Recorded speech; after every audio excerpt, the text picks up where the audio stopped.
Assalamualaikum warahmatullahi wabarakatuh. Apa kabar anandaku semua?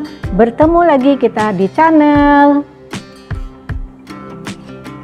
Oke, kali ini kita lihat yaitu jenis-jenis bencana yang ada di permukaan bumi.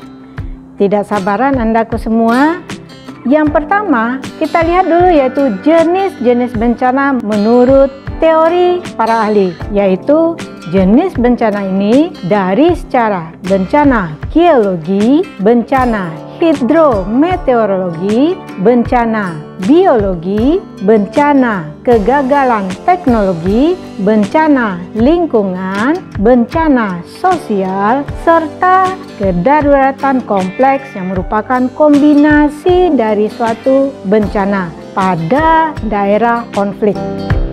Kemudian, bencana alam berdasarkan besarnya. Cakupan dari bencana alam ini, yang pertama yaitu ada yang namanya bencana lokal, regional, dan bencana secara nasional.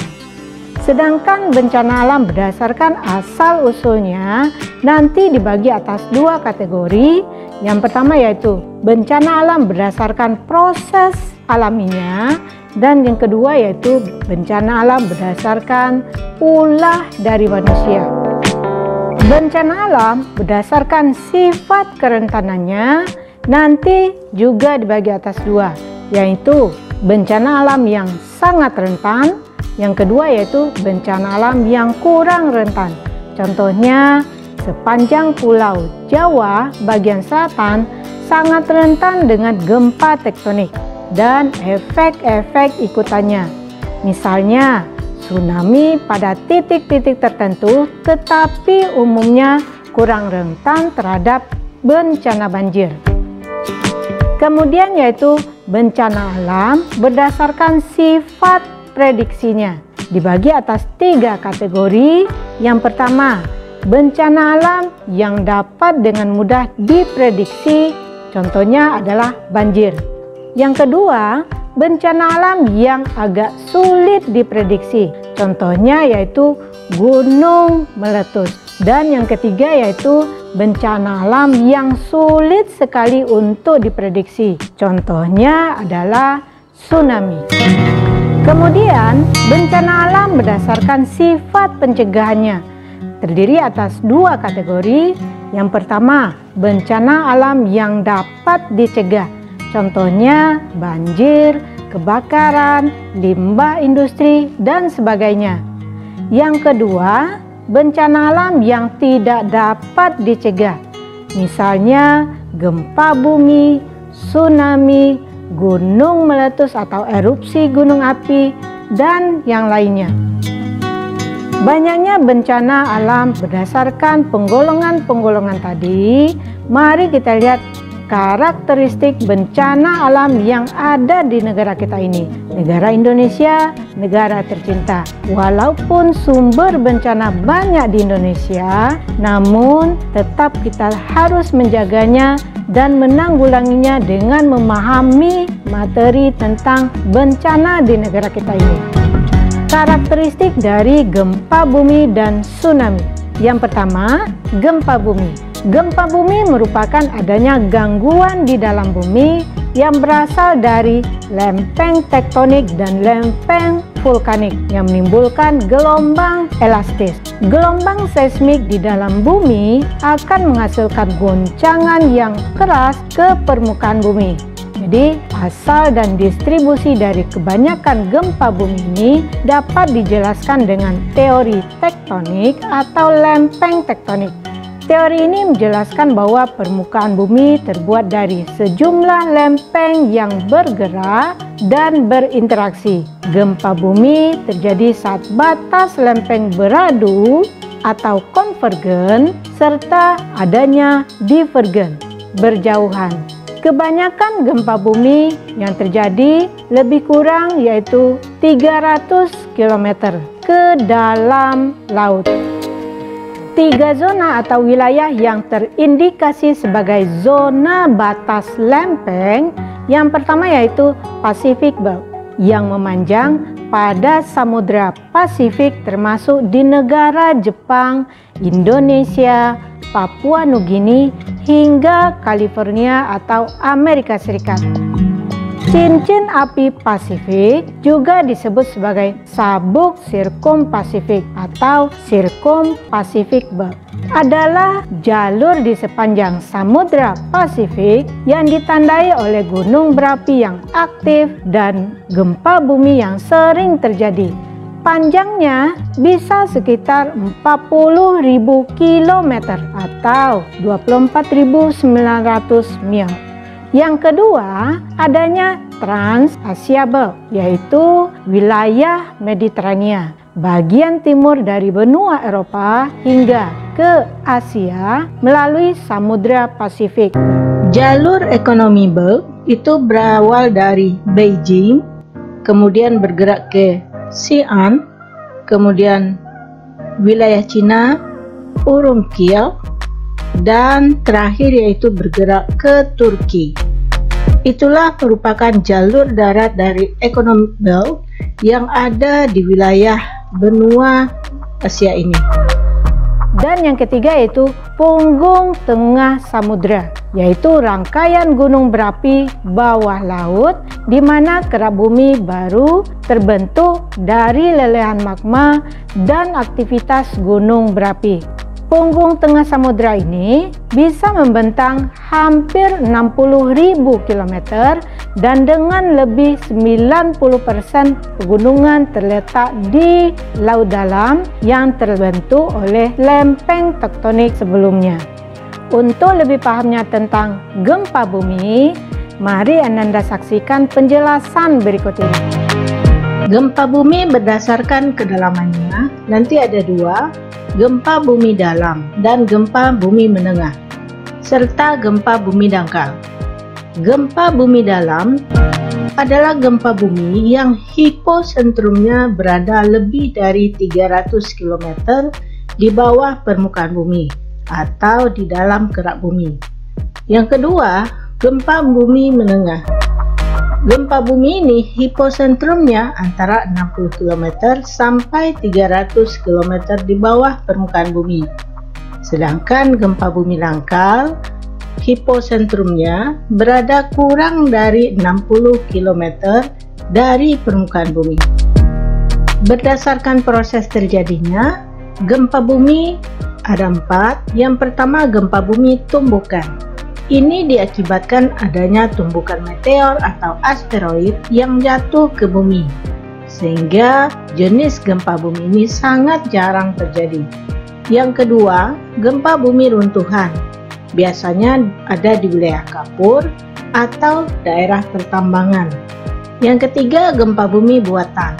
Gempa bumi ini disebabkan oleh aktivitas manusia seperti ledakan dinamit, nuklir, atau palu yang dipukulkan ke permukaan bumi.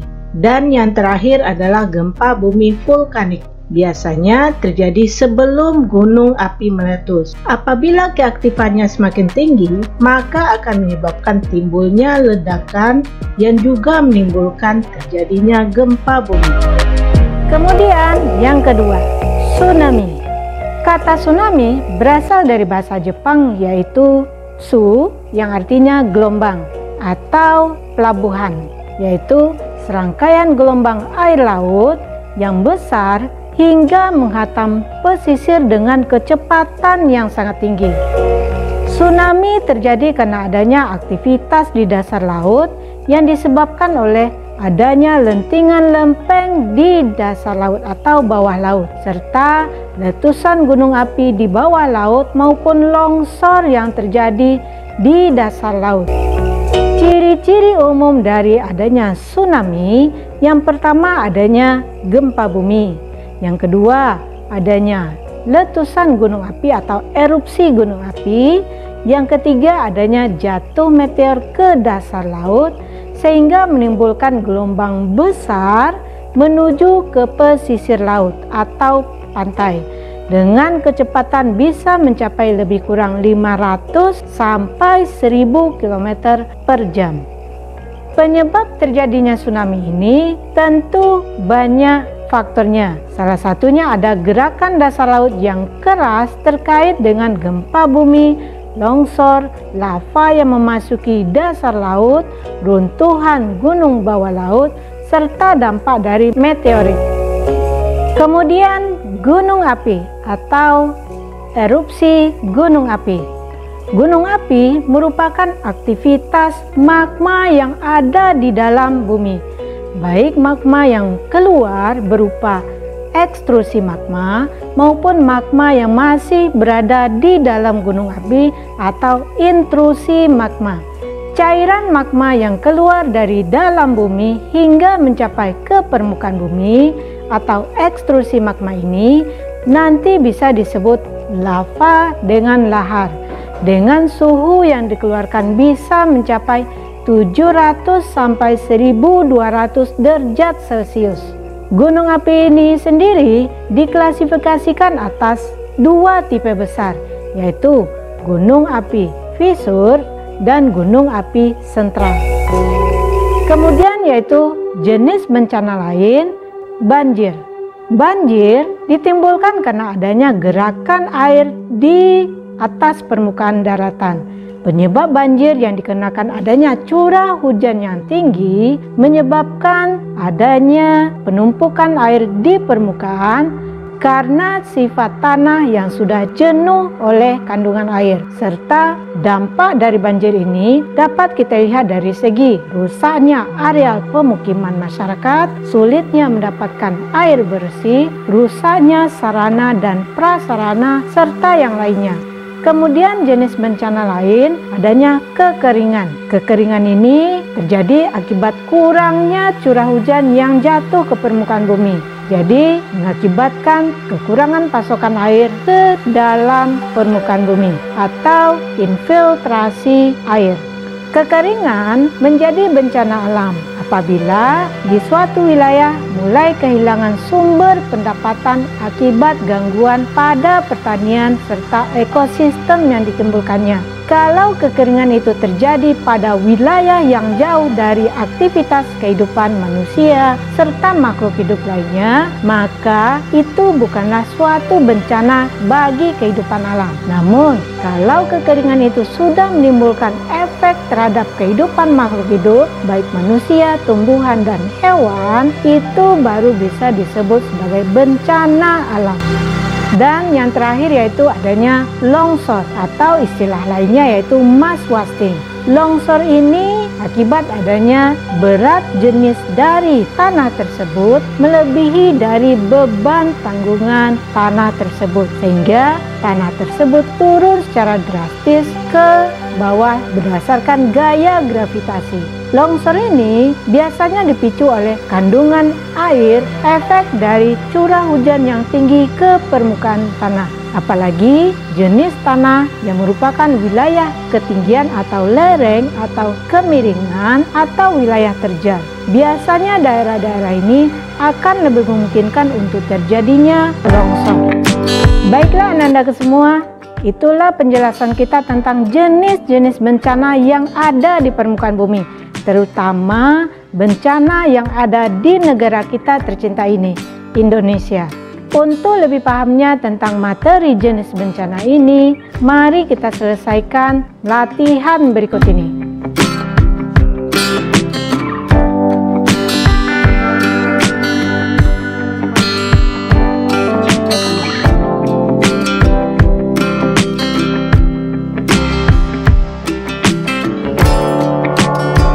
Baik Ananda semua, demikianlah materi kita tentang jenis-jenis bencana alam yang ada di permukaan bumi.